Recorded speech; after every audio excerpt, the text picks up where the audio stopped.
এই বিড়ালকে কখনো আপনারা কষ্ট দিবেন না, বিড়ালকে আদর করবেন, বিড়ালকে ভালো মতো পুষবেন। বিড়াল যদি কোনো জাতির জন্য দোয়া করে, কোনো গৃহস্থর জন্য দোয়া করে, ওই সংসারের মধ্যে উন্নতি শুরু হয়ে যায়। ওই সংসারের মধ্যে আর এক নাম্বার হলো, যে ঘরে বিড়াল থাকে সেই ঘরে জিন আসতে পারে না, জিন বাস করতে পারে না।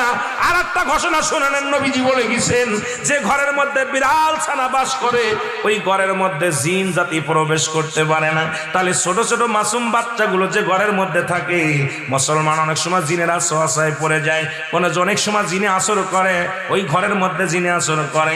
যে ঘরের মধ্যে বিড়ালকে আদর করে বিড়াল থাকে, ওই ঘরের মধ্যে বিলাই বিড়াল বিড়াল বিলাই বিলাই, এইটা যার ঘরের মধ্যে আছে, এই ঘরের মধ্যে দুষ্ট জিনেরা আসতে পারে না। জোরে জোরে চিল্লায় বলা যাবে না মারহাবা।